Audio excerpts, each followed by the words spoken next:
आप लोग परम सौभाग्यशाली हैं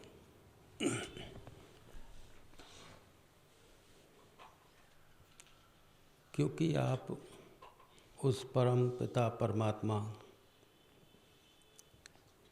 को जानने के लिए यहाँ विराजमान हैं। जन्म जन्मांतरों से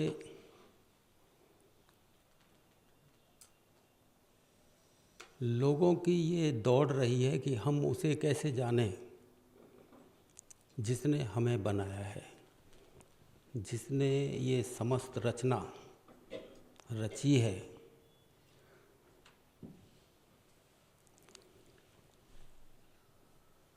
बड़े बड़े योगी जंगलों में रहे, बड़े बड़े तपस्वी रहे, और आपको तो मालूम है, शास्त्रों को पढ़ा नहीं तो सुना है, हजारों हजारों वर्ष तक तपस्याएं की, दीमक जम जाया करती थी, पूरे शरीर पे दीमक जम जाती थी, भूखे प्यासे रहते थे, जंगलों में घर बार छोड़ के पड़े रहते थे, अग्नियों में तपते थे, कांटों पे लेट जाते थे, हजारों वर्ष तक पेड़ों के उल्टे लटके रहते थे। तो आप विचार करो कि इतना कष्ट वो अपने शरीर को देते थे, तो सिर्फ इसीलिए देते थे कि हम उसे जान लें जिसने ये रचना रची है। कृष्ण तो यहाँ तक कहते थे कि इस राज को जानने वाले इस धरती पर बहुत कम लोग हुए, बहुत कम लोग हुए। बहुत कम से मतलब इक्का दुक्का, बहुत कम से मतलब ये नहीं 1000-2000, इक्का दुक्का। और वो तो गीता में इतना बताते हैं कि सृष्टि के प्रारंभ में इस ज्ञान को जानने वाला केवल सूर्य रहा, और इसके बाद में फिर मनु, और मनु के बाद इक्ष्वाकु, और इक्ष्वाकु के बाद थोड़े बहुत ऋषिगण, और फिर ये इस ज्ञान से धरती वंचित रह गई। तो कहते हैं कि अर्जुन, बहुत काल बाद ये ज्ञान मैं तुझे दे रहा हूँ। तो इस श्लोक से ये पता लगता है कि आत्मज्ञान के जानकार लोगों का अभाव रहा इस धरती पे।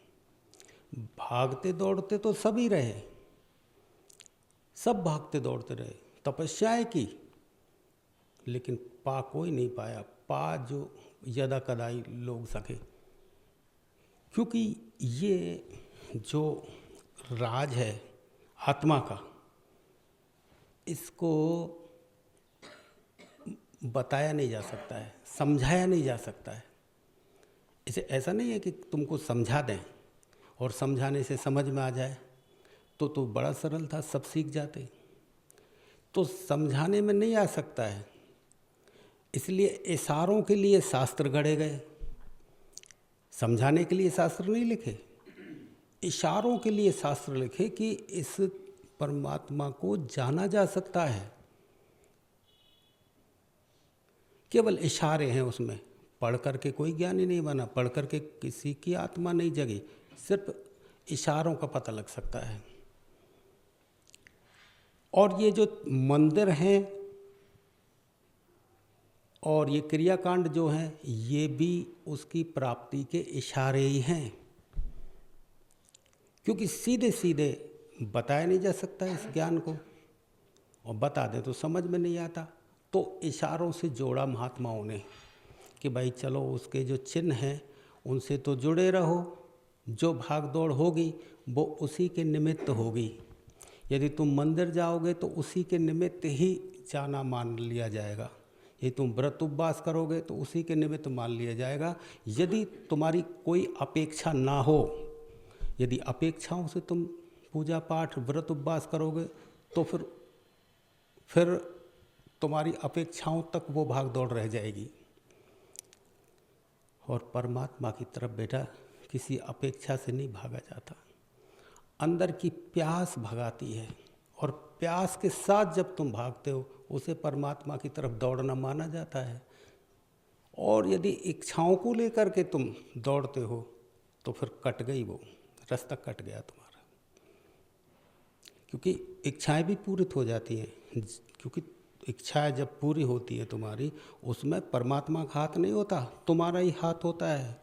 तुम्हारी ही भाग दौड़, तुम्हारी ही तपस्या, तुम्हारा ही एकत्व तुम पे बारिश करता है। जिस भावना से किसी मंत्र को जपते हो, जिस भावना से तुम भाग दौड़ करते हो, तो वो ऊर्जा घनीभूत हो जाती है उस इच्छा की, और वही तुम पे बारिश कर देती है। कहते भगवान ने दया कर दी। भगवान ने नहीं की दया, तुम्हारी ही ऊर्जा संग्रहित हो गई है और समय आने पर वो बरस गई, तुम्हारा अच्छा समय आ गया, चाहे वो पूर्व जन्मों में ही क्यों ना हुआ हो ऐसा। परमात्मा ने सब कुछ तुम्हारे साथ जोड़ा हुआ है, अलग से नहीं। तुम जिस भाव से जीते हो वही भाव तुम्हारे साथ में संग्रहित होता चला जाता है। जितने जितने भाव रहे हैं वो सारे भाव संग्रहित होते चले जाते हैं, और अंत समय पे उसका एक छोटा बीज बन जाता है, और उन्हीं भावों के हिसाब से अगले जन्म में रास्ते बन जाते हैं, और उन्हीं रास्तों पे तुम दौड़ने लग जाते हो। यदि तुम काम में ज़्यादा रहे हो तो काम के रास्ते पे ज़्यादा दौड़ोगे, यदि तुम प्रेम में ज़्यादा रहे हो तो प्रेम के रास्ते पे ज़्यादा दौड़ोगे, यदि लोभ में रहे हो तो लोभ के रास्ते पे ज़्यादा दौड़ते नजर आओगे, धन में ही माथापच्ची करते रहोगे। क्रोध में रहो तो बहुत से आदमी क्रोधी मिलते हैं, तो इसका मतलब है कि पिछले जन्म में उसने क्रोध को ही जीवन बना लिया था, और अब भी वो सुधरने को तैयार नहीं है, तो अगले जीवन क्रोधी ही बनेगा।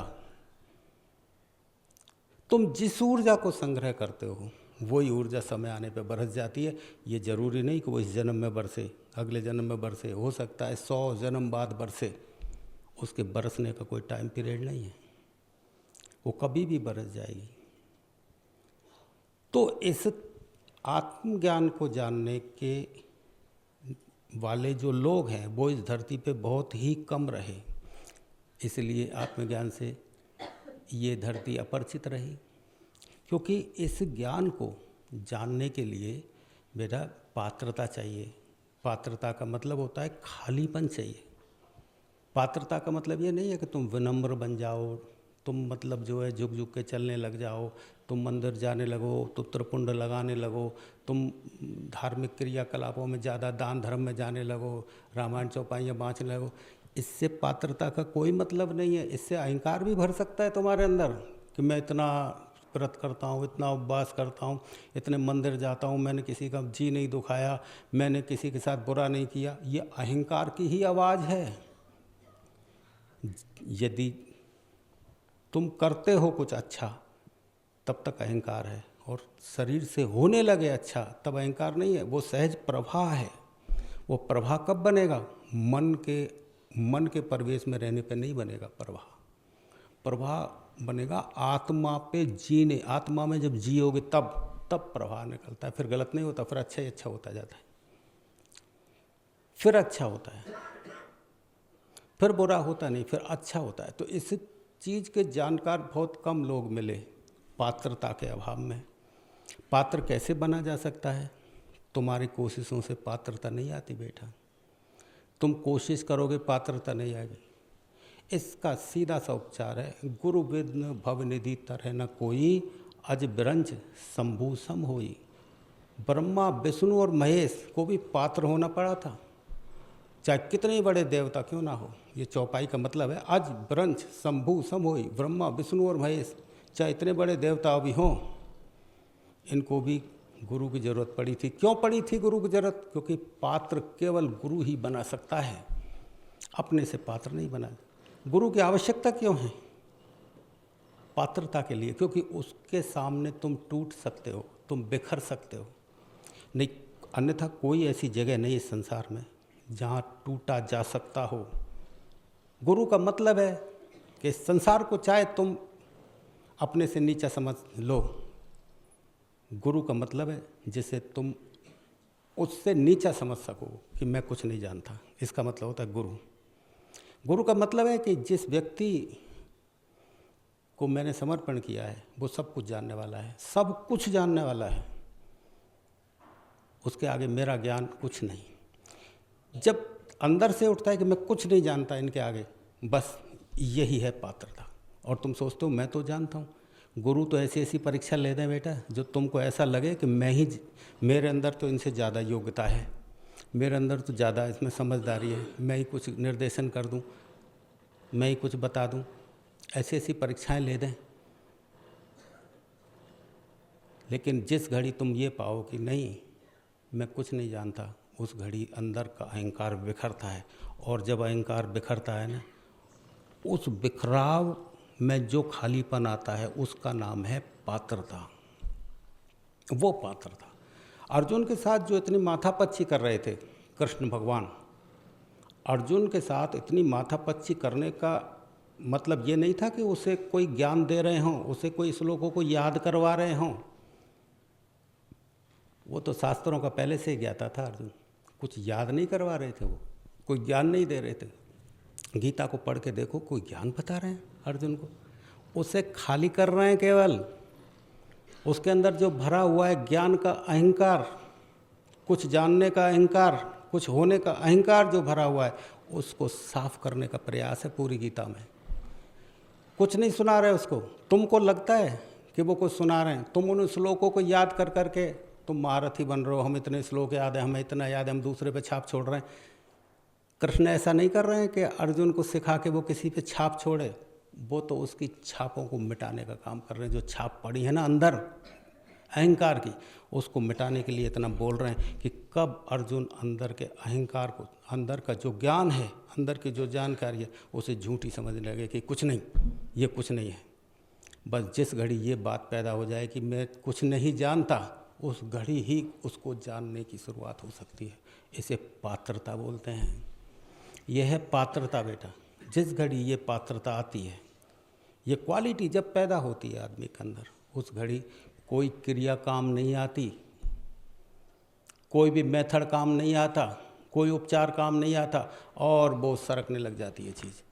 और पता भी नहीं लगता कि इसे साधना बोलते हैं। साधना को भी गुरु को बताना पड़ता है। तुम तो भौंचक के रह जाओ, ये क्या हो गया, ये क्यों नाचने लग गया, ये क्यों हो गया, ये क्यों हो गया, तुमको तो पता ही नहीं लगा, लगता ही नहीं अपने आप को पता कि हुआ क्या है।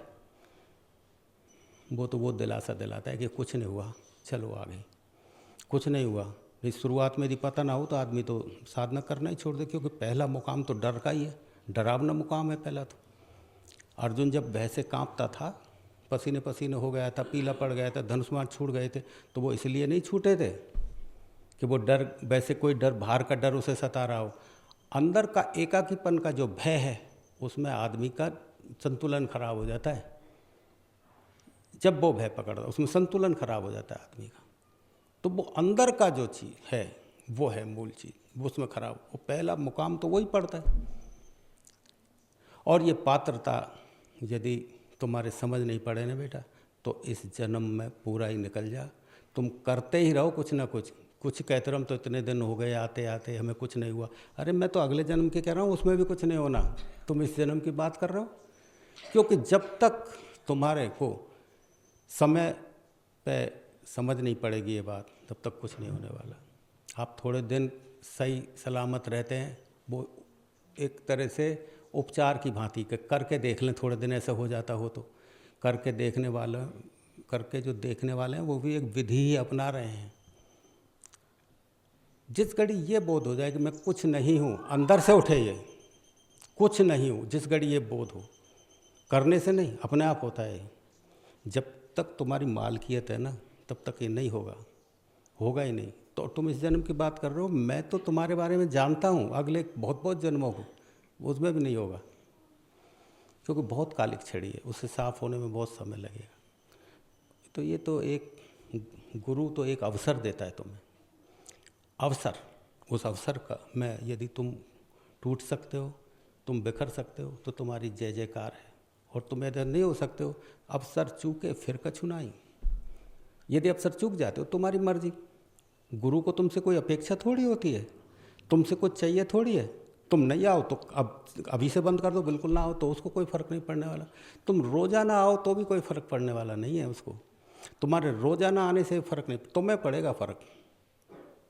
तुम्हारे टूटने पे तुम्हें फ़र्क पड़ेगा, तुम्हारे जुड़ने पे फ़र्क तुमको पड़ना, उसको कोई फ़र्क नहीं पड़ना है।